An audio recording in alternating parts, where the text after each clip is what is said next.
नमस्कार। राति 8 बजेको जनता समाचारमा स्वागत छ। म कावेरी पौडेल। म मिलन बजगाई। सबैभन्दा पहिले प्रमुख समाचार। 4 गते स्थानीय तह निर्वाचन गर्न आयोगले सुझाव दिए पनि सरकार अझै अनिर्णित। सरकारको निर्णयको प्रतीक्षामा निर्वाचन आयोग। 3 महिनादेखि जारी बारको आन्दोलन अझै निष्कर्षविहीन। दलहरूको मौनताले प्रधान न्यायाधीश विरुद्ध महाभियोग लगाउन नसकिएको बारको ठहर। मृगौला पीडितका लागि सरकारद्वारा विनियोजित रकम कागजमै सीमित, उपचार खर्च समेत नपाएको पीडितहरूको गुनासो। सिरियाको इडलिब प्रान्तमा अमेरिकी विशेष अपरेसन फोर्सद्वारा आक्रमण, बालबालिका र महिलासहित 13 सर्वसाधारणको मृत्यु। र राखेपका बोर्ड सदस्यहरूको ज्ञापन पत्र लिन खेलकुद मन्त्रीद्वारा अस्वीकार, नेतृत्व विवादका कारण खेलकुद गतिविधि ठप्प नपार्न खेलाडीहरूको माग।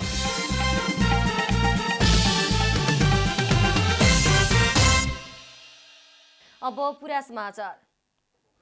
आगामी जेठ 4 गते स्थानीय तहको निर्वाचन गर्न आयोगले सुझाव दिए पनि सरकारले निर्णय लिन सकेको छैन। सुरक्षा र कानुनी क्षेत्रका मन्त्रीहरूसँग प्रधानमन्त्रीले छलफल अघि बढाउनु भएको छ। प्रधानमन्त्री शेरबहादुर देउवाले गत मङ्गलबार निर्वाचन आयोगसँगको छलफलमा सिफारिस गरेको समयमा नै निर्वाचन तोक्ने मौखिक आश्वासन दिएको भए पनि मन्त्री परिषदबाट निर्णय नहुँदा आयोगले कार्यतालिका प्रकाशन गर्न सकेको छैन। सुरक्षा, कानुन र अर्थ क्षेत्रका मन्त्रीहरूसँग प्रधानमन्त्रीले छलफल अघि बढाए पनि ठोस निचोडमा पुग्न सकेका छैनन्, जसका कारण नियमित बस्ने गरेको बिहीबारको मन्त्री परिषद बैठक समेत बस्न सकेन। स्थानीय तह निर्वाचन निर्देशिका 2073 को तेस्रो संशोधनले निर्वाचन आयोगलाई मनोनयन पत्र दर्ता गराउने, उम्मेद्वारको सूची प्रकाशन गर्ने, उम्मेद्वारको विरुद्धमा उजुरी दिने, विपक्षीलाई सफाईको समय दिएर उजुरी जाँच गर्ने, उम्मेद्वारको नामावली प्रकाशन गर्ने, उम्मेद्वारी फिर्ता गर्ने र अन्तिम नामावली सार्वजनिक गर्ने लगायतका निर्वाचन कार्यतालिका प्रकाशन गर्नुपर्ने किटान गरेको छ। राजनीतिक दलहरूलाई प्रचार प्रसारको पर्याप्त समय उपलब्ध गराएर निर्वाचन कार्यतालिका प्रकाशन गर्ने र आचार संहिता लागू गर्ने गृहकार्यमा आयोग जुटेको छ। निर्वाचन कार्यतालिकाका अतिरिक्त आयोगले विस्तृत कार्ययोजना झिकेर जिल्ला न्याय परिषद र न्याय सेवा आयोगको समन्वयमा मुख्य निर्वाचन अधिकृत र निर्वाचन अधिकृत तोक्ने कार्यमा समेत जुट्नुपर्ने हुन्छ। सरकारले निर्वाचन घोषणा गरेको दिनको अघिल्लो दिनसम्मका मतदाताको विवरण अद्यावधिक गर्नुपर्ने र त्यो नै निर्वाचन सामग्रीदेखि प्रचार प्रसारका लागि निर्वाचन आयोगको पूर्वाधार मापनको मुख्य आधार भएकाले आयोगले सरकारलाई कुरिरहेको छ। स्थानीय तहको निर्वाचनका लागि मात्रै 12 अर्ब खर्च लाग्ने आयोगको बुझाइ छ। मतदाता नामावली लगायतका काम नियमित भइरहेको बताइरहेको आयोगले विभिन्न फाइदा देखाउँदै एकै चरणमा निर्वाचन गर्न सरकारलाई सुझाव दिएको छ। एकै चरणमा निर्वाचन गर्न सके अन्तिम चरणको निर्वाचनसम्म नखोली राख्नुपर्ने, मतपेटिकाको व्यवस्थापनमा लाग्ने सुरक्षाकर्मी कटौती हुने, प्रचार प्रसार र शिक्षा सामग्रीमा मितव्ययिता कायम हुने लगायतका कारण देखाउँदै एकै चरणमा निर्वाचन गर्न आयोगको सुझाव छ। ऐनमा 2 महिना अगावै निर्वाचन गर्नुपर्ने लेखिएको सन्दर्भमा पदावधिको अन्तिम दिन मानिएको 5 गते पछाडि निर्वाचन गराउँदा उब्जने स्वाभाविक कानुनी प्रश्नबाट बच्न पनि जेठ 5 अगावै निर्वाचन गर्नुपर्ने दबावमा सरकार र आयोग दुवै छ। क्यामेरा ब्युरोका साथ विकास पौडेल, काठमाडौँ। राज्यको एउटा महत्त्वपूर्ण र स्वतन्त्र अङ्ग न्यायपालिकामाथि कार्यपालिका र व्यवस्थापिकाको हस्तक्षेप बढेको भन्दै न्यायालय आलोचित बनेको छ। न्यायालय सुधारको माग सहित कानुन व्यवसायीहरू निरन्तर आन्दोलित बनेको लामो समय हुँदा पनि निकासका लागि राजनीतिक नेतृत्व भने मौन छ।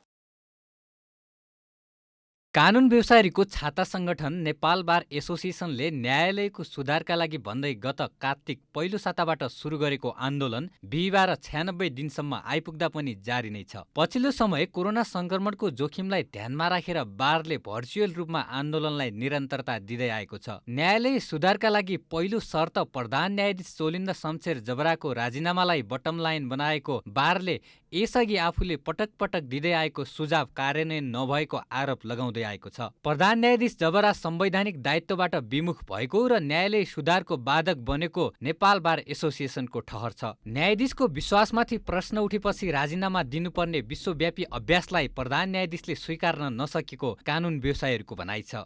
न्यायाधीश भनेको जब तक विश्वास हुन्छ, विश्वासमा रहन्जेल त्यो कुर्सीमा बस्ने हो। जब आफ्नै सहकर्मी साथीहरूको विश्वास छैन र बारको विश्वास छैन, आम नागरिकको पनि विश्वास छैन भनेर पब्लिकले आइसके पछाडि संसारका कुनै पनि न्यायाधीश वा प्रधान न्यायाधीशले आफ्नो पदबाट रिजाइनेसन गरेर जान्छन्। यही नै असल अभ्यास हो।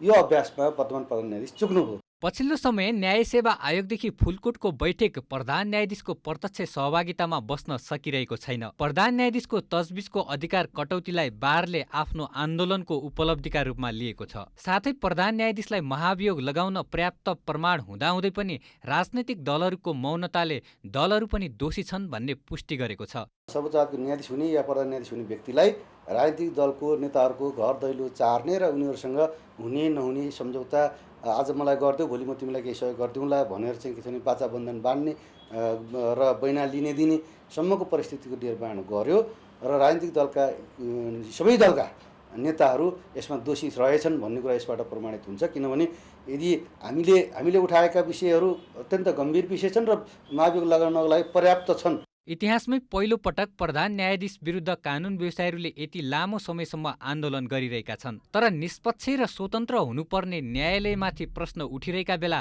त्यसतर्फ सरकार भने अझै गम्भीर बन्न सकिरहेको छैन। पछिल्लो समय संवैधानिक परिषदले गरेका कतिपय निर्णयहरूले समेत अदालत प्रवेश पाउँदा संवैधानिक परिषदमाथि प्रश्न उठिरहेका छन्। त्यसैले शक्ति पृथकीकरणको सिद्धान्तलाई नै खलल पुग्ने स्थितिको निर्माण हुन नदिन जिम्मेवार निकाय सचेत बन्न जरुरी छ। क्यामेरामा शैलेन्द्र गोविन्द अमात्यका साथ महेश कठायत, काठमाडौँ।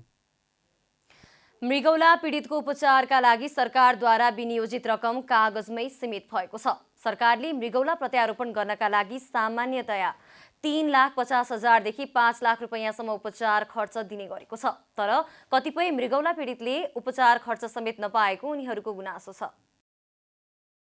कोरोना महामारीको बेला छायामा पर्न गएको दीर्घ रोगहरूमध्ये मृगौला रोगीहरू पनि हुन्। नेपालमा मृगौला पीडितहरूको संख्या द्रुत गतिमा बढ्दै गएको छ। सरकारले मृगौला प्रत्यारोपण गर्नका लागि सामान्यतः 3,50,000 देखि 5 लाख रुपैयाँसम्म खर्च दिने गरेको छ। प्रत्यारोपण गरिसके पश्चात खाने औषधि र प्रत्यारोपण अगावै डायलाइसिसको खर्च सामान्य नेपालीले धान्न सक्ने अवस्था नै हुँदैन। तुलनात्मक रूपमा मृगौला प्रत्यारोपण गर्न, डायलाइसिस गर्न र बिरामीको औषधि उपचारमा धेरै खर्च लाग्छ। गत भदौमा सरकारले मृगौला प्रत्यारोपण गरेका रोगीका लागि औषधि उपचारको खर्च भनेर मासिक 5,000 रुपैयाँ दिने घोषणा गरेको थियो। तर सहयोग रकम नपाएको मृगौला पीडितहरूको गुनासो छ।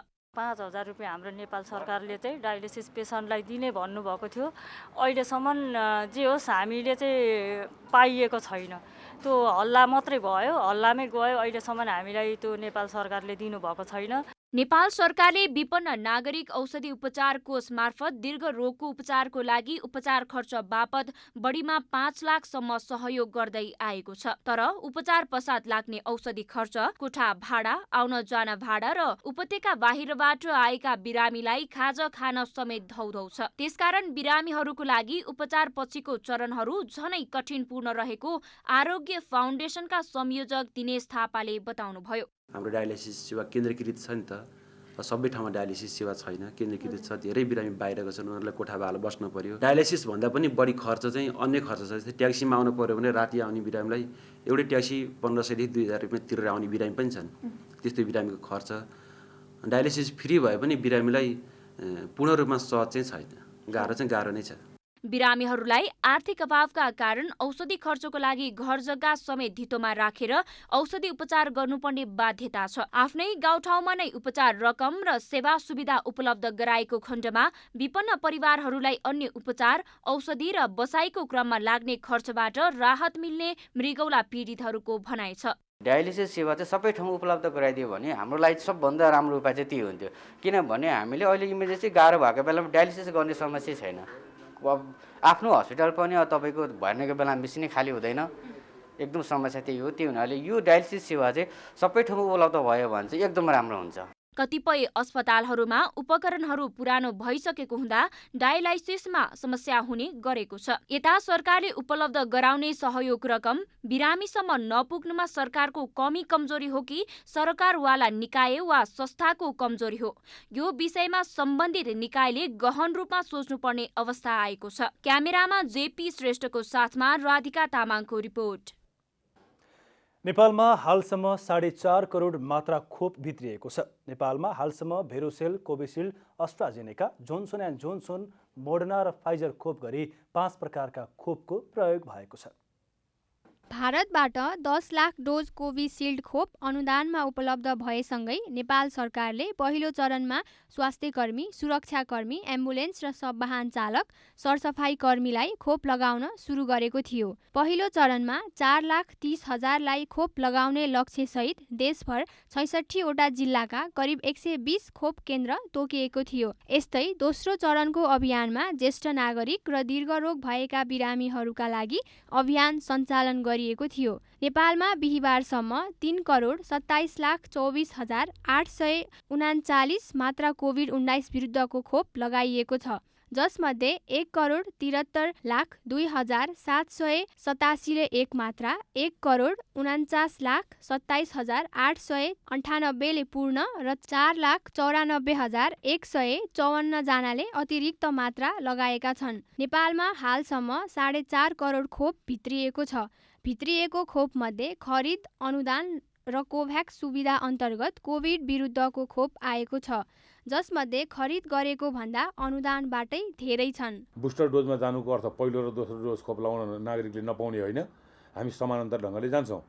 अब बाँकी रह्यो सामान्यतया मेरो अनुमानमा 2/3 खोप अनुदान, कोभ्याक्स सहयोग लगायतबाट आएको छ भने 1/3 खोप लगभग हामीले वर्ल्ड ब्याङ्क मार्फत, एडिबी मार्फत र नेपाल सरकारमै बजेट, वार्षिक बजेटभित्रबाट पनि यहीँबाट पनि हामीले लगभग किनेका छौँ। नेपालमा धमाधम खोप अभियान अगाडि बढिरहँदा बालबालिकाको हकमा भने सरकारको ध्यान पुग्न सकेको छैन। कतिपय राष्ट्रहरूमा 12 वर्ष मुनिका बालबालिकालाई खोप दिए तापनि नेपालका बालबालिकाहरू भने अझै पनि खोपको पहुँच बाहिर नै छन्। विश्व स्वास्थ्य सङ्गठनले मान्यता प्राप्त गरे लगतै बालबालिकाका लागि खोप खरिद प्रक्रिया अगाडि बढाउने सरकारको तयारी छ। 11 भन्दा मुनि मान्छेको मुनिका बच्चा वा बालकहरू केटाकेटीले लाउने खोप अहिलेसम्म WHO ले मान्यता कसैलाई पनि दिएको छैन। 11 भन्दा मुनिकाको खोप कहिले ल्याउँछ भन्दा एक लाइन शब्दमा WHO ले जुन दिन कुनै पनि देशको उत्पादनको खोपलाई मान्यता दिन्छ त्यसको सबभन्दा छिटोभन्दा छिटो हामी नेपालमा लिएर आउँछौँ।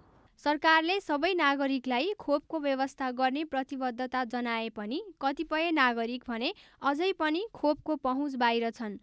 यद्यपि सरकारले खोप अभियान सञ्चालन गरेको समयमा नजिकको खोप केन्द्रमा गएर खोप लगाउन सबै नागरिकलाई अनुरोध गरेको छ। क्यामेरामा साजन थापाका साथ अस्मिता तिवारी, काठमाडौँ। संस्कृति, पर्यटन तथा नागरिक उड्डयन मन्त्री प्रेम आलेले नारायणहिटी दरबार सङ्ग्रहालयका जीर्ण संरचनाहरूलाई मर्मत सम्हार गर्न निर्देशन दिनुभएको छ। बिहिबार मन्त्री आलेले नारायणहिटी दरबार सङ्ग्रहालयमा स्थलगत अवलोकन गर्दै सङ्ग्रहालय परिसरमा जीर्ण अवस्थामा रहेका संरचनाको मर्मत सम्हार गर्न निर्देशन दिनुभएको हो। सङ्ग्रहालय अवलोकनपछि मन्त्री आलेले सङ्ग्रहालयभित्रका विभिन्न ठाउँमा बत्तीहरू जीर्ण अवस्थामा देखिएकाले तुरुन्तै मर्मत गरी सुचारू गर्न निर्देशन दिनुभएको हो। त्यसैगरी गेटको बाहिर छाना चुइने अवस्थामा रहेकोले त्यसको पनि मर्मत गर्न भनिएको उहाँले बताउनुभयो। ठाउँमा त्यो बत्तीहरू पनि जीर्ण भएको अवस्था छ, नबल्ने स्थिति भएको हुनाले यसलाई चाहिँ बत्ती तुरुन्त चाहिँ यसलाई सुचारू गर्ने र रङका कुराहरू छन्। अनि बाहिर गेटको बाहिर हेर्दाखेरि त्यहाँ चाहिँ जम्मै त्यो छाना चुने रहेछ, पानीभित्र पस्ने, त्यसलाई पनि तुरुन्त मर्मत गर्ने। मन्त्री आलेले विगतमा सङ्ग्रहालय परिसरभित्र क्याप्टेरिया सञ्चालन गर्न भनी 14 रोपनी अतिक्रमण गरी बनाइएको भौतिक संरचनाहरू भत्काइसकिएको बताउनुभयो। सङ्ग्रहालय परिसरलाई व्यवस्थित गर्नका लागि आगामी आर्थिक वर्षमा बजेटको व्यवस्थापन गरिने पनि उहाँले उल्लेख गर्नुभयो। जुन विगतमा चाहिँ 6 आनामा क्याप्टेरिया सञ्चालन गर्ने भन्ने नाममा जुन 14 रोपनी अधिकरण भएको छ, अब त्यो जग्गाहरू पनि जम्मै त्यहाँ बनेका संरचनाहरू जम्मै भत्काएको अवस्था देखिएको छ र त्यहाँ चाहिँ जुन अवस्थामा थियो पहिला थियो जस्तो हरियाली, ग्रिनरी अनि गार्डनहरू, त्यसलाई फेरि त्यही पुरानै शैलीमा त्यसलाई ल्याउने। बतास समूहलाई नारायणहिटी दरबार सङ्ग्रहालयबाट हटाउन र आवश्यक अनुसन्धान गर्न सम्बन्धित निकायलाई पत्राचार पनि भइसकेको मन्त्री आलेले जानकारी दिनुभयो। नेकपा एमालेका सचिव टोप बहादुर रायमाझीले नेपाली कांग्रेसले सभामुखलाई हटाउन महाभियोगको प्रस्ताव ल्याए सहयोग गर्न तयार रहेको बताउनु भएको छ। बिहिबार काठमाडौँमा आयोजित एक कार्यक्रममा बोल्दै सचिव रायमाझीले कांग्रेसले सभामुख अग्निप्रसाद सापकोटालाई हटाउन महाभियोगको प्रस्ताव ल्याए एमालेले सहयोग गर्ने बताउनु भएको हो। उहाँले सभामुख विधि सम्मत र देशको कानून सम्मत तरिकाले नचलेको भन्दै यसबारेमा पार्टीमा थप छलफल गरेर अघि बढ्ने पनि बताउनुभयो। सरकारले आफ्नो पोजिसन क्लियर गर्नु पर्यो। हामीले भनेर त अहिले पास हुँदैन। सरकारसित बहुमत छ, चाहे त्यो एमसीसी पास गराउनुहोस् चाहे चाहिँ फेल गराउनुहोस्। हामीले त एमसीसी पास गर्न फेल हुनु हामीसित अहिले त चाहिँ बहुमत छैन। त्यस कारणले महाभियोग लाउनलाई पनि हामीसित बहुमत छैन। त्यस कारणले सरकारले आफ्नो पोजिसन सभामुखको विषयमा र एमसीसी विषयमा पोजिसन क्लियर गरोस्। के गर्ने हामीले डिसिसन गर्छौँ, पार्टीमा डिसिसन गर्छौँ। हटाउँदा राम्रो हुन्छ। यस्तो सभामुखको काम छैन, त्यो त हामी त्यसमा त स्पष्ट छ। सचिव रायमाझीले सत्ता गठबन्धनले स्थानीय चुनाव हार्ने डरले निर्वाचनको मिति सार्न खोजिरहेको आरोप समेत लगाउनुभयो।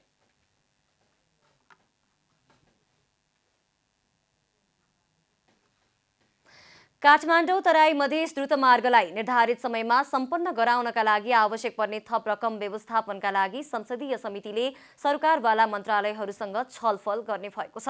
काठमाडौँ तराई मधेस द्रुत मार्गको अवलोकन भ्रमण समेत गरेको राष्ट्रिय सभा अन्तर्गतको प्रत्यायोजित व्यवस्थापन समितिले द्रुत मार्ग सम्पन्न गर्नका लागि थप 1 खर्ब 75 अर्ब रुपैयाँ लाग्ने निष्कर्ष निकाल्दै सो रकमको व्यवस्थापनका लागि सरकारका सरकारवाला मन्त्रालयसँग छलफल गर्ने भएको हो। समितिको बिहिबार बसेको बैठकपछि समिति सभापति रामनारायण बिडारीले द्रुतमार्ग सम्पन्न गर्नका लागि हालसम्म खर्च भइसकेको बाहेक थप 1 खर्ब 75 अर्ब रुपैयाँ लाग्ने देखिएको र त्यति रकमको स्रोत सुनिश्चित नहुन्जेल काम अगाडि बढेमा काममा अवरोध हुने भएकाले रकम सुनिश्चितताका लागि सरकारका सम्बन्धित सरकारवाला मन्त्रालयहरूसँग छलफल गरिने बताउनुभयो।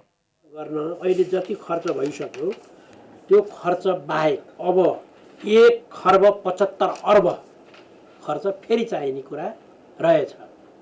त्यो रकमको स्रोत सुनिश्चित गर्नको निम्ति ग्यारेन्टी नगरुन्जेलसम्म सुनिश्चित नहुन्जेलसम्म ठेक्का पट्टा लगाउने काम र कार्य अगाडि बढाउने कामलाई अवरोध हुन्छ। त्यसकारणले त्यो रकम सुनिश्चित गराउनको निम्ति नेपाल सरकार अर्थ मन्त्रालय, राष्ट्रिय योजना आयोग र रक्षा मन्त्रालयको कस्तो प्रकारको सोच छ, कसरी काम अगाडि बढाइन्छ त।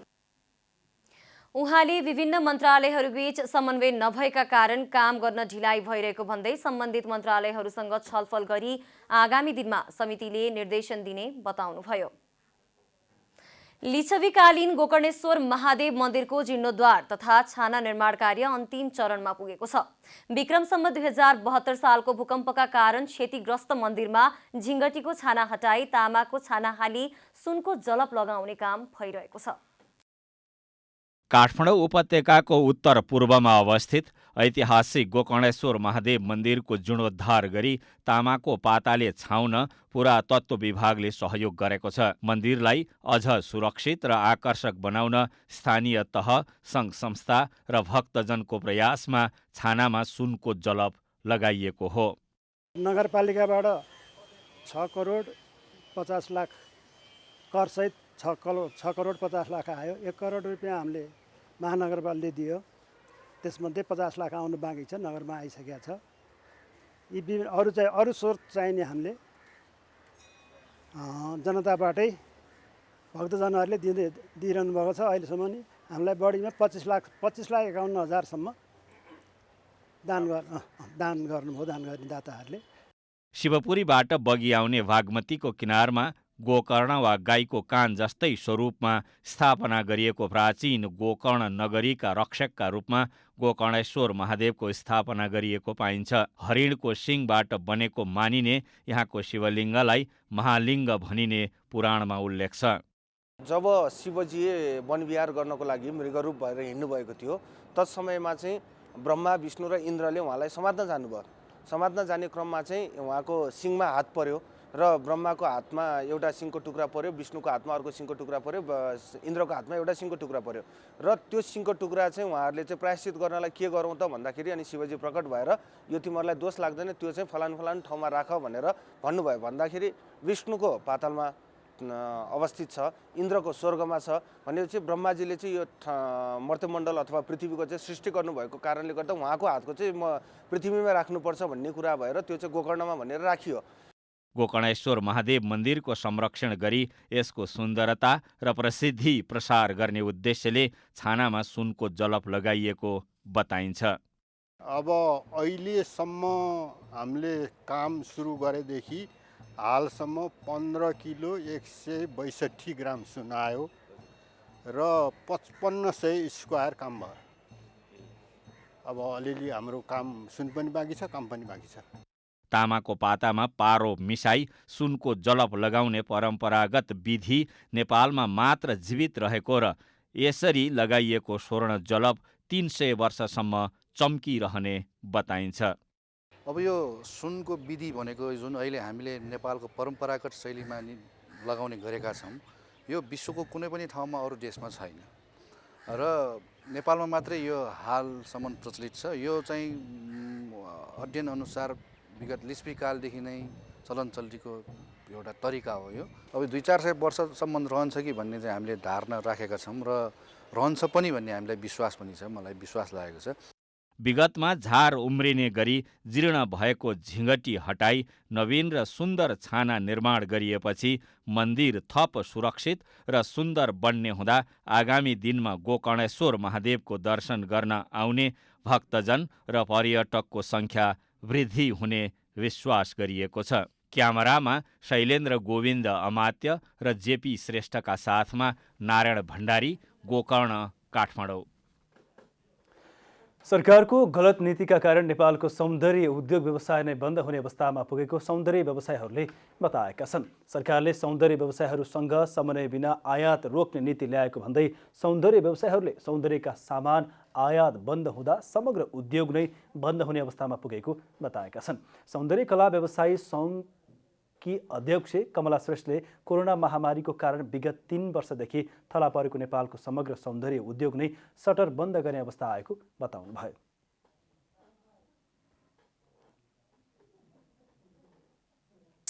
सानो कुरा पनि हामीले नेपालबाट केही पनि लिन सक्दैनौँ, सबै बाहिरबाट छ भने टोटल बन्द गरेर त गर्न खोजेको के हो? सटर डाउन गर, त्यसो इन्डस्ट्री बन्द गर। प्र्याक्टिकलमा यिनीहरू जाँदैनन् के गहिरिएर विज्ञहरूलाई एटलिस्ट उनीहरूले पनि त विज्ञ हामी जस्तो विज्ञहरूलाई ल्याएर सोध्नु पऱ्यो नि त। ल हामी यस्तो यस्तो कुराहरू भइरहेछ, तरलताको अभाव यो कारण भयो, यसले गर्दा हामी यस्तो गर्दैछौँ, स्टेप चाल्दैछौँ, कतिसम्म तपाईँलाई धक्का पर्छ, कतिसम्म पर्दैन, कसो गर्दा हुन्छ भनेर कहिले एडभाइस हामीसँग पनि लिएको छैन नि त। त्यो त जरुरी भयो नि त, लिनु पऱ्यो नि। भने ठ्याप्प बन्द गर, ठ्याप्प खोल, यो त मन पऱ्यो भयो नि। यो त एकतन्त्रीय शासन थियो, राणा शासन हुँदै, त्योभन्दा नि चर्को शासन पो भोगिराख्नु परेको छ हामीले। अध्यक्ष श्रेष्ठले नेपालको सौन्दर्य व्यवसाय सरकारको कारण छायामा परेको बताउनुभयो। उहाँले सौन्दर्य उद्योगले 5 लाखभन्दा बढी मानिसलाई रोजगारी दिएको तथा वार्षिक अर्बौं राजस्व बुझाउने उद्योगलाई राज्य उपेक्षा गरेको बताउनुभयो। कोरोनाबाट सबैभन्दा धेरै प्रभावित क्षेत्र भए पनि राज्यको ढोका बारम्बार ढकढकाउँदा समेत कुनै पनि राहत तथा सहुलियत समेत नदिएको आरोप अध्यक्ष श्रेष्ठले लगाउनुभयो। पछिल्लो समय विदेशी वस्तु आयात बढेकाले तरलता अभाव भएको भन्दै सरकारले विलासिताका वस्तुको सूचीमा सौन्दर्य व्यवसायमा प्रयोग हुने वस्तु राख्दै त्यस्ता सामान आयातमा 1 महिना अघिदेखि रोक लगाएको छ। लामो समयदेखि रिक्त नेपाल स्टक एक्सचेन्ज लिमिटेड नेप्सेको प्रमुख कार्यकारी अधिकृत सिइओमा सरकारले कृष्ण बहादुर कार्कीलाई नियुक्त गरेको छ। गत सोमबारको मन्त्री परिषदको बैठकले कार्कीलाई आगामी 4 वर्षीय कार्यकालका लागि नेप्सेको सिइओ बनाएको हो। नेप्सेका तत्कालीन सिइओ चन्द्रसिंह साउदले पदबाट राजीनामा दिएसँगै रिक्त रहेको उक्त पदमा कार्कीलाई नियुक्त गरिएको हो। रिक्त पदका लागि माग गरिएको आवेदनमा कार्कीसहित 11 जनाले आवेदन दिएका थिए, जसमध्ये विभिन्न चरणमा छनौट गर्दै कार्कीसहित केशवप्रसाद श्रेष्ठ र रमेश कुमार भण्डारीको नाम मन्त्री परिषदमा सिफारिस भएको थियो। 3 जना मध्येबाट मन्त्री परिषद बैठकले कार्कीलाई सिइओमा नियुक्त गरेको हो। पाल्पा स्थायी घर भएका कार्की नेपाल सरकारको उपसचिवबाट सेवानिवृत्त सरकारी कर्मचारी एवं बुढी गण्डकी जलविद्युत आयोजनाका संयोजक समेत हुनुहुन्छ। कञ्चनपुरका विभिन्न स्थानीय तह र राष्ट्रिय भूमि आयोग बीच कार्य सहमति पत्रमा सम्झौता भएको छ। भूमि सम्बन्धी समस्या समाधानका लागि गठित आयोगका विज्ञ सदस्य र कञ्चनपुरका 5वटा स्थानीय तहका प्रमुख बीच कञ्चनपुरको महेन्द्रनगरमा कार्य समिति पत्रमा हस्ताक्षर भएको हो। कञ्चनपुरका विभिन्न स्थानीय तह र राष्ट्रिय भूमि आयोग बीच कार्य सहमति पत्रमा सम्झौता भएको छ। भूमि सम्बन्धी समस्या समाधानका लागि गठित आयोगका विज्ञ सदस्य र कञ्चनपुरका 5वटा स्थानीय तहका प्रमुख बीच कञ्चनपुरको महेन्द्रनगरमा कार्य सहमति पत्रमा हस्ताक्षर भएको हो। बिहिबार राष्ट्रिय भूमि आयोगका कञ्चनपुर जिल्ला अध्यक्ष देवेन्द्र ढुङ्गानाको अध्यक्षतामा भएको एक कार्यक्रमका बीच कञ्चनपुरका भीमदत्त नगरपालिका, शुक्लाफाँटा नगरपालिका, पुनर्वास नगरपालिका, लालझाडी गाउँपालिका र बेलडाँडी गाउँपालिकाका बीच अव्यवस्थित बसोबास सुकुम्बासी र भूमिहीनलाई जग्गाधनी प्रमाणपत्र दिन तत्काल काम अघि बढाउने सम्झौता भएको हो। उक्त सहमति पत्र आदान प्रदान कार्यक्रममा आयोगका विज्ञ सदस्यले सम्झौता बमोजिम अव्यवस्थित बसोबास सुकुम्बासी र भूमिहीनलाई जग्गाधनी प्रमाणपत्र दिन तत्काल काम सुरु गर्न स्थानीय तहका प्रमुखहरूलाई अनुरोध गर्नुभयो।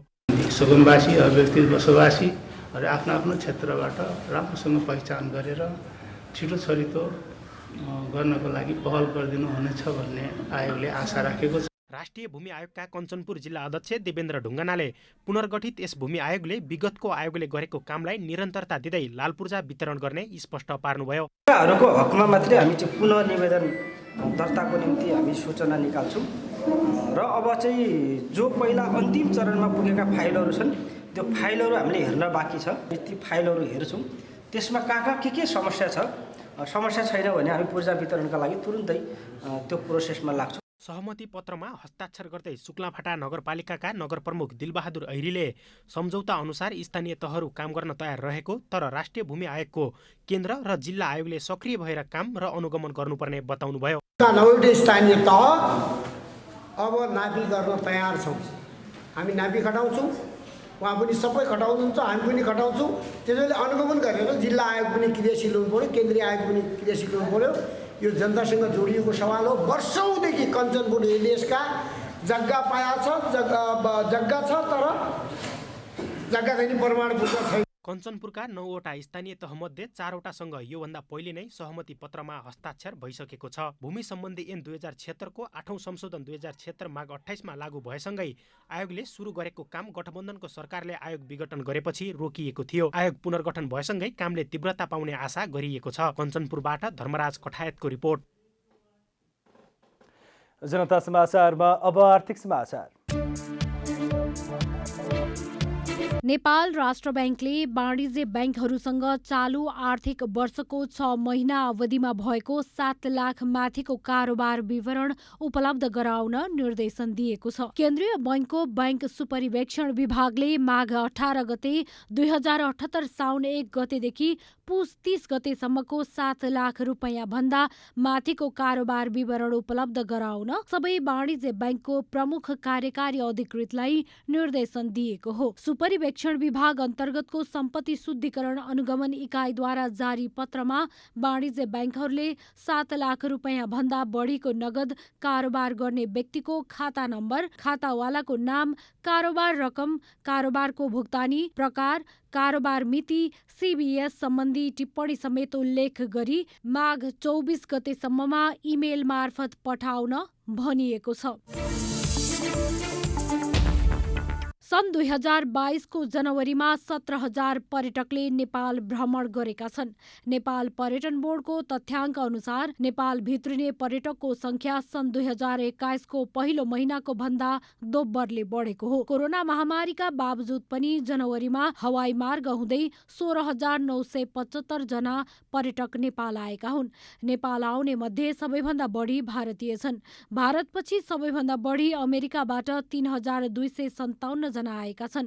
यस्तै बेलायतबाट 1,824 जना, बङ्गलादेशबाट 1,236 र अस्ट्रेलियाबाट 1,213 जना पर्यटक नेपाल आएको पर्यटन बोर्डले जनाएको छ।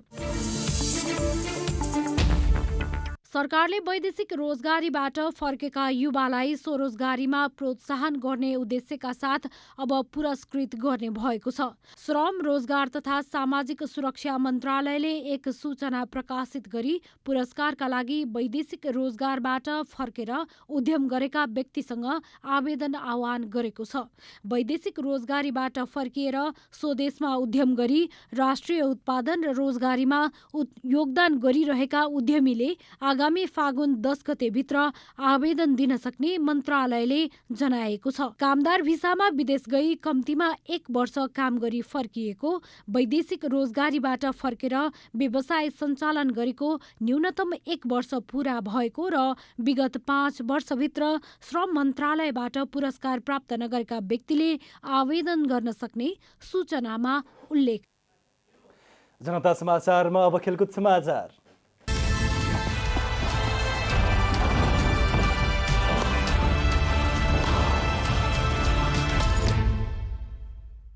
राष्ट्रिय खेलकुद परिषदका बोर्ड सदस्यहरूले बोर्डको बैठक तत्काल बोलाउन माग गरेको ज्ञापन पत्र लिन युवा तथा खेलकुद मन्त्री महेश्वरजङ गहतराजले अस्वीकार गर्नुभएको छ। बिहिबार मन्त्रालयमा राष्ट्रिय खेलकुद परिषदका बोर्ड सदस्यहरूले तत्काल बोर्डको बैठक बोलाउन माग गरेको ज्ञापन पत्र लिन मन्त्री गहतराजले अस्वीकार गर्नुभएको हो। परिषदको ज्ञापन पत्र बुझ्न अस्वीकार गरेपछि बोर्ड सदस्यहरूले युवा तथा खेलकुद मन्त्रालयको सचिवालयमा ज्ञापन पत्र दर्ता गराएका छन्। ज्ञापन पत्र दर्ता गराएपछि सञ्चारकर्मीहरूसँगको कुराकानीमा परिषदको कार्यकारी बोर्ड सदस्य एकेन्द्र बहादुर कुँवरले विगत 5 महिना यता परिषदको बैठक बस्न नसक्दा राखेपमा अन्योलता छाएको बताउनुभयो। उहाँले राखेपमा भइरहेको अन्योलताको निकासका लागि तत्काल बैठक बोलाउनु पर्ने बताउनुभयो। राष्ट्रिय खेलकुद परिषदको बोर्डको बैठक नबसेको लगभग चाहिँ 1.5 वर्ष हुनुभएको छ।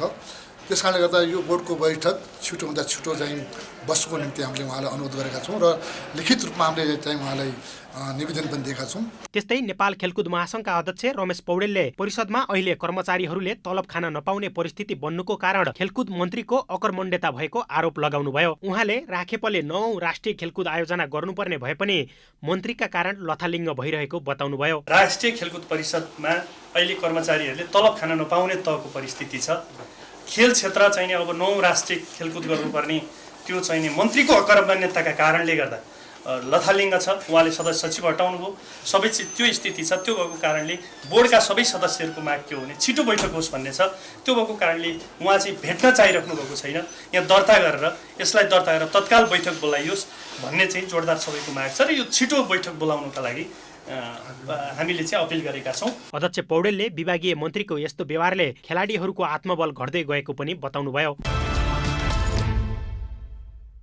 राष्ट्रिय तथा अन्तर्राष्ट्रिय खेलाडी सङ्घ, नेपाल ओलम्पियन सङ्घ र राष्ट्रिय खेलकुद परिषद कर्मचारी सङ्घले बिहिबार शान्तिपूर्ण विरोधको कार्यक्रमको आयोजना गरेको छ। राष्ट्रिय खेलकुद परिषद राखेपको नेतृत्व विवादको कारण खेलकुदलाई ठप्प नबनाउन तथा खेलकुद, खेलाडी र खेलकर्मीको भविष्यमा खेलवाड नगर्न लगायतका मागसहित 3 खेलकुद सङ्घले शान्तिपूर्ण आन्दोलन गरेको हो। त्रिपुरेश्वर स्थित दशरथ रङ्गशाला र राखेप परिसरमा आयोजित आन्दोलनमा विभिन्न खेलका खेलाडी, प्रशिक्षक तथा खेलकर्मीको सहभागिता रहेको थियो। राखेपको सदस्य सचिव बर्खास्ती र नयाँ सदस्य सचिवको नियुक्तिको विषय सर्वोच्च अदालतमा परेको रिटको किनारा लगाउन सम्मानित अदालत समक्ष आग्रह गर्दै परिषदको काम कारबाही नियमित सुचारू राख्न सम्बन्धित निकायको ध्यानाकर्षण गर्न शान्तिपूर्ण विरोधको कार्यक्रम गर्ने गरिएको 3 सङ्घले जनाएको छ। सरकारले राखेपका तत्कालीन सदस्य सचिव रमेश सिलवाललाई गत कार्तिक 1 गते बर्खास्त गरेको थियो। यस्तै मन्त्री परिषदले गत मङ्सिर 13 गते टङ्कलाल घिसिङलाई सदस्य सचिव नियुक्त गरेको थियो। तर सिलवालले मन्त्री परिषदको निर्णय विरुद्ध मुद्दा दर्ता गरेका थिए। सर्वोच्चले सिलवालले दायर गरेको रिटमा पछिल्लो नियुक्ति कार्यान्वयन नगर्नु भन्दै अल्पकालीन अन्तरिम आदेश दिएको थियो।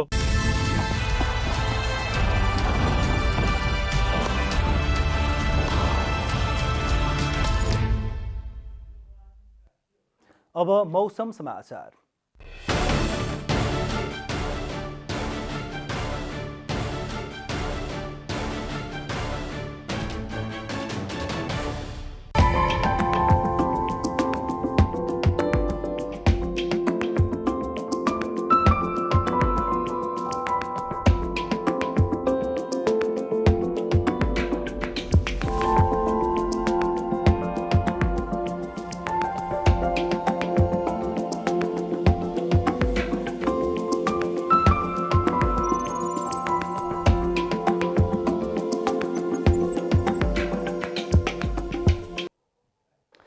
अन्त्यमा आजको डायरी। राज्यको एउटा महत्त्वपूर्ण र स्वतन्त्र अङ्ग न्यायपालिकामाथि कार्यपालिका र व्यवस्थापिकाको हस्तक्षेप बढेको भन्दै न्यायालय आलोचित बनेको छ। न्यायालय सुधारको मागसहित कानुन व्यवसायीहरू निरन्तर आन्दोलित बनेको लामो समय हुँदा पनि निकासका लागि राजनीतिक नेतृत्व भने मौन रहेको छ। काठमाडौँ तराई मधेस द्रुत मार्गलाई निर्धारित समयमा सम्पन्न गराउनका लागि आवश्यक पर्ने थप रकम व्यवस्थापनका लागि संसदीय समितिले सरोकारवाला मन्त्रालयहरूसँग छलफल गर्ने भएको छ। काठमाडौँ तराई मधेस द्रुत मार्गको अवलोकन भ्रमण समेत गरेको राष्ट्रिय सभा अन्तर्गतको प्रत्यायोजित व्यवस्थापन समितिले द्रुत मार्ग सम्पन्न गर्नका लागि थप 1,75 अर्ब रुपैयाँ लाग्ने निष्कर्ष निकाल्दै सो रकमको व्यवस्थापनका लागि सरकारका सरोकारवाला मन्त्रालयहरूसँग छलफल गर्ने भएको हो। नेपाल राष्ट्र बैंकले वाणिज्य बैंकहरूसँग चालु आर्थिक वर्षको 6 महिना अवधिमा भएको 7 लाख माथिको कारोबार विवरण उपलब्ध गराउन निर्देशन दिएको छ। केन्द्रीय बैंकको बैंक सुपरिवेक्षण विभागले माघ 18 गते 2078 साउन 1 गतेदेखि पुस 30 गतेसम्मको 7 लाख रुपैयाँ भन्दा माथिको कारोबार विवरण उपलब्ध गराउन सबै वाणिज्य बैंकको प्रमुख कार्यकारी अधिकृतलाई निर्देशन दिएको हो। उत्तर पश्चिम सिरियामा अमेरिकी विशेष अपरेसन फोर्सले गरेको आक्रमणमा परि कम्तीमा 13 जना सर्वसाधारणको मृत्यु भएको छ। सिरियाको इडलिब प्रान्तको टर्की सीमा नजिकै रातभरि भएको अपरेसनमा 6 बालबालिका र 4 महिलासहित कम्तीमा 13 जना मारिएको अल जजिराले जनाएको छ। यता पेन्टागनको मिसन सफल भएको तर कसलाई लक्षित गरेर आक्रमण गरिएको हो र मानवीय क्षति भए नभएको भन्ने बारे पनि केही जानकारी दिएको छैन। राष्ट्रिय खेलकुद परिषदका बोर्ड सदस्यहरूले बोर्डको बैठक तत्काल बोलाउन माग गरेको ज्ञापन पत्र लिन युवा तथा खेलकुद मन्त्री महेश्वरजङ गहतराजले अस्वीकार गर्नुभएको छ। बिहिबार मन्त्रालयमा राष्ट्रिय खेलकुद परिषदका बोर्ड सदस्यहरूले तत्काल बोर्डको बैठक बोलाउन माग गरेको ज्ञापन पत्र लिन मन्त्री गहतराजले अस्वीकार गर्नुभएको हो। त्यस्तै नेपाल खेलकुद महासंघका अध्यक्ष रमेश पौडेलले परिषदमा अहिले कर्मचारीहरूले तलब खान नपाउने परिस्थिति बन्नुको कारण खेलकुद मन्त्रीको अकर्मण्यता भएको आरोप लगाउनु भएको छ।